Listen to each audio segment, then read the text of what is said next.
morning. Happy Wednesday, March 10th. Today I'm a little bit angry, which is better than being depressed. It's a step above. So sometimes you use that as fuel. But I wanted to share with you, if you're working on something or if you're trying to do something, don't force it. Relax. Stay focused on that desired feeling of the outcome. Because it is what it is, right? It is what it is right now. But if you keep taking inspired action, it will be what you want. It's kind of like going on a road trip. You are where you are until you get to where you're going. And you get to where you're going as long as you keep going in the right direction and keep moving, right? So if you want to hear the rest of this video, you have to go over to ronschoice.com and check out the blog there. And hopefully I'll see you on the other side. If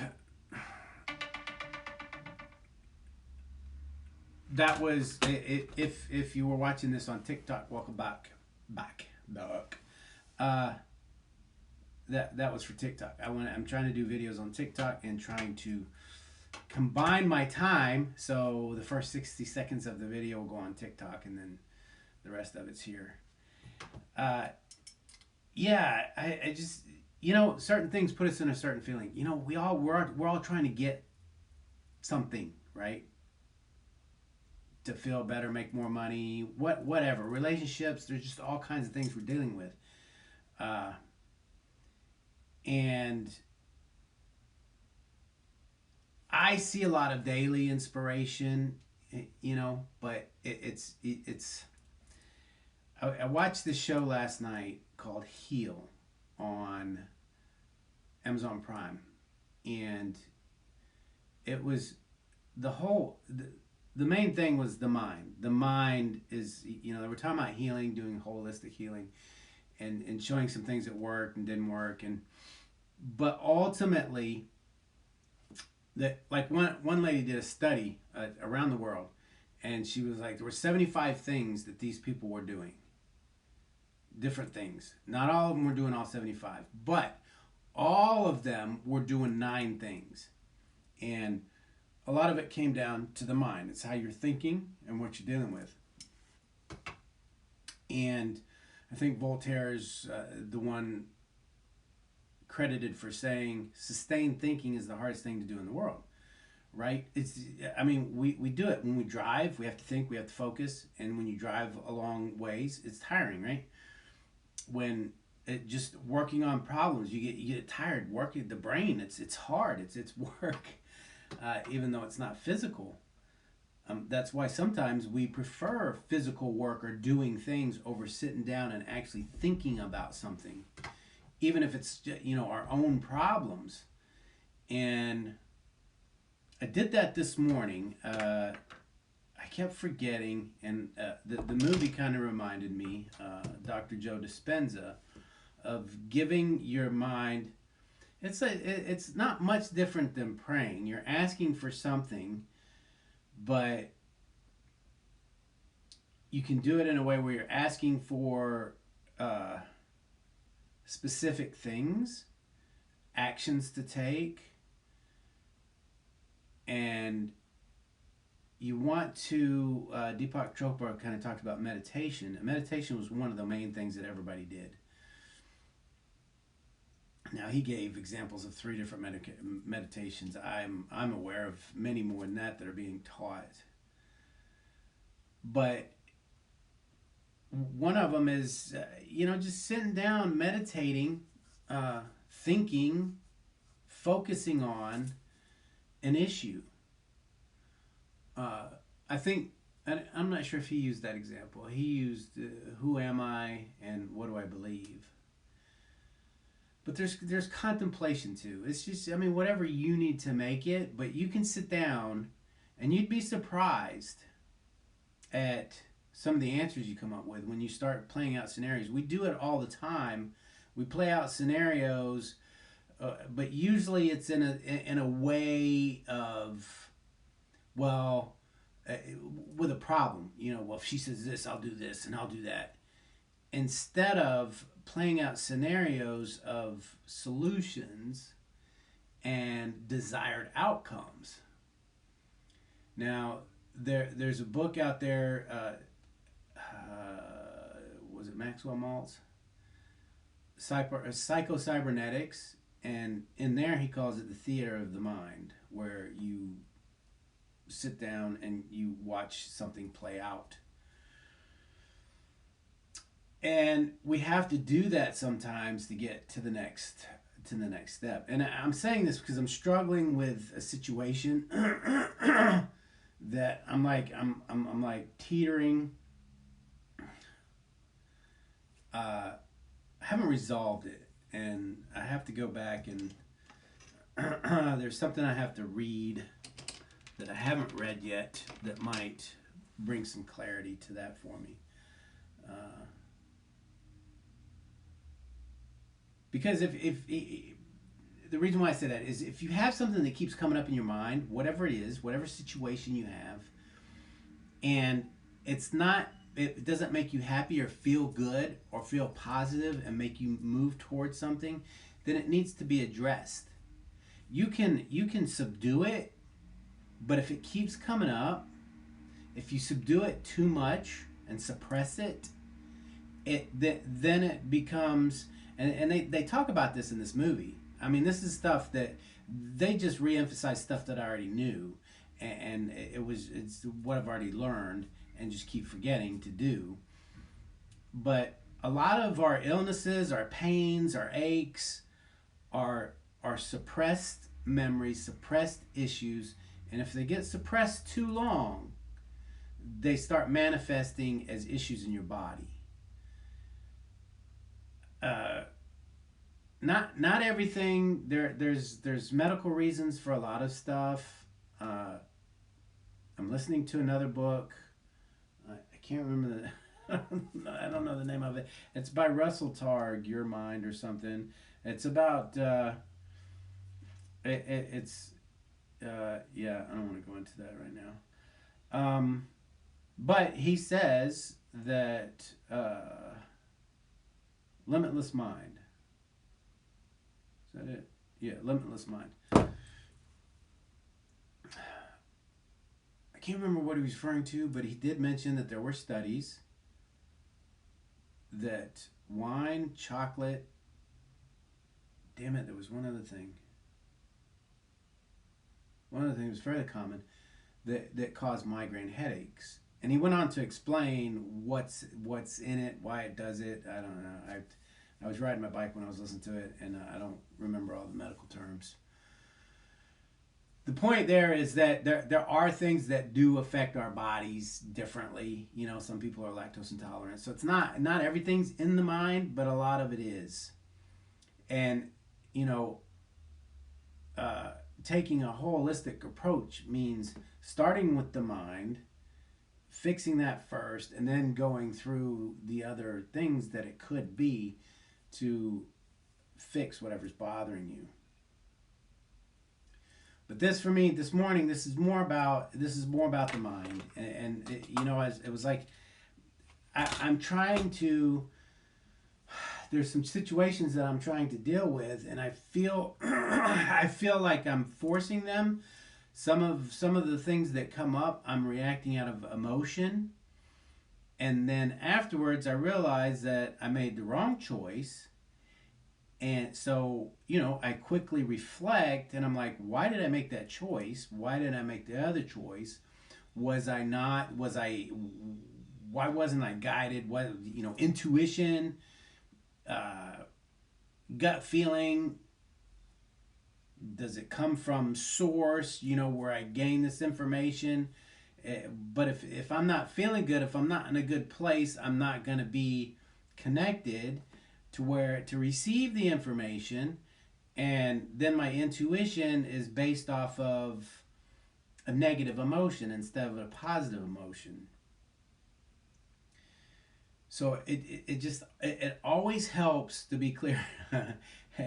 My buddy Ed says, and he got it from somewhere else, but I'll give him credit for it. Oh shit, I can't remember how the saying goes now. being angry makes you ignorant or something like that. Uh, it's funny because even my daughter referred to it the other day.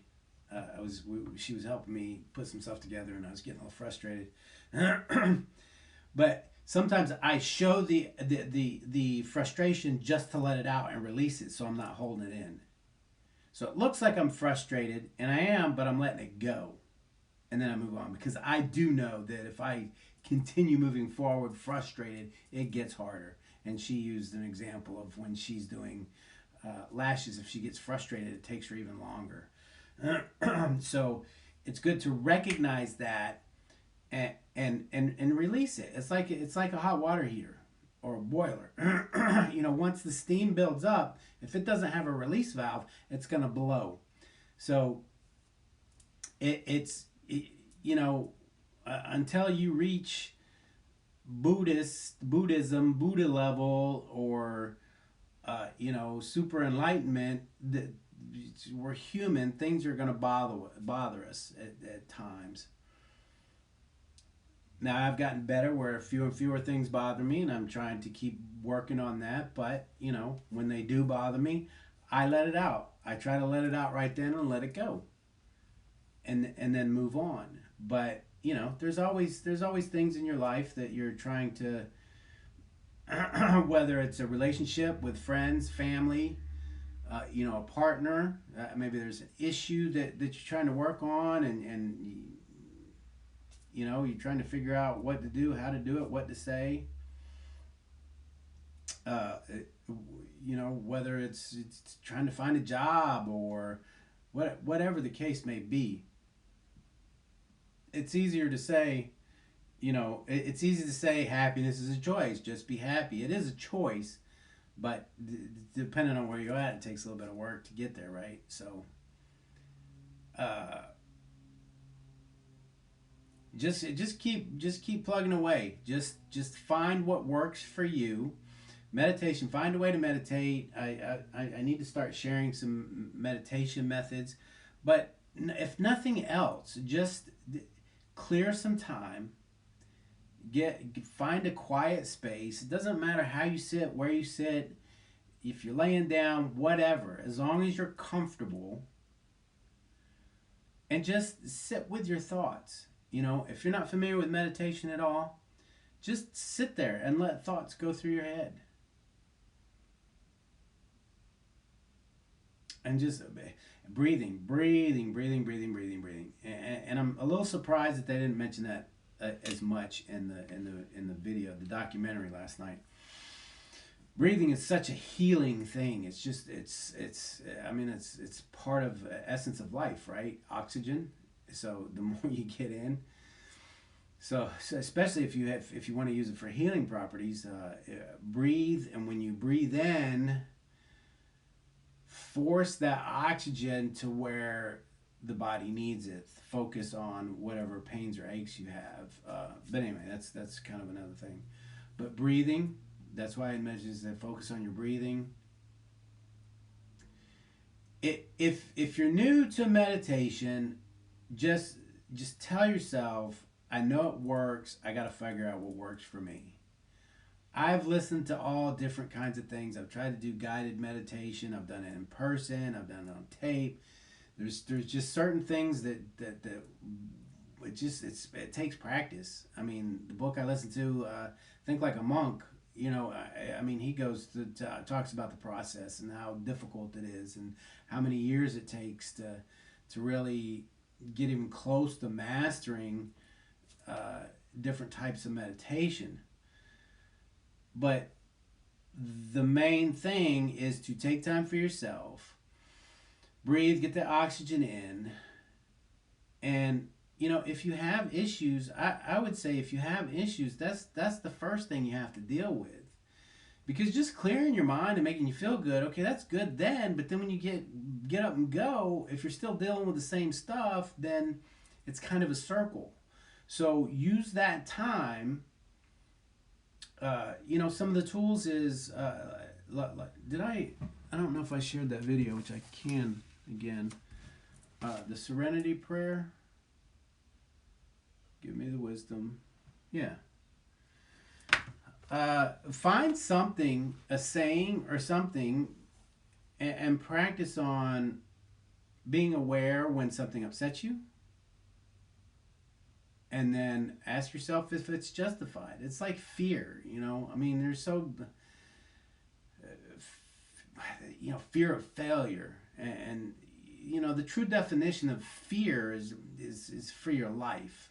Uh, the fear of failure. That's there's probably another word for it, but if you're being attacked, if you're out in the woods and you're being attacked by a bear, it's very reasonable to be fearful. And when you're truly fearful, uh, your body chemistry changes. Some of the functions of your body shuts down, and to give you more energy to get the hell out of there. So you have to be aware, and I use that example for saying, is it justified? Should I be fearful of this or not?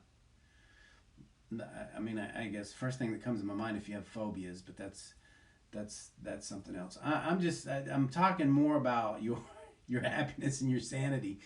If like traffic, that's probably one of my worst pet peeves at this point that I'm getting better on. I don't have road rage. I do talk in my car out loud because it's just ridiculous. But I'm getting better to where it's just relax, enjoy the journey. I try to listen to some good music and just let it go because people are going to be people, and we're in this world. We have to deal with people.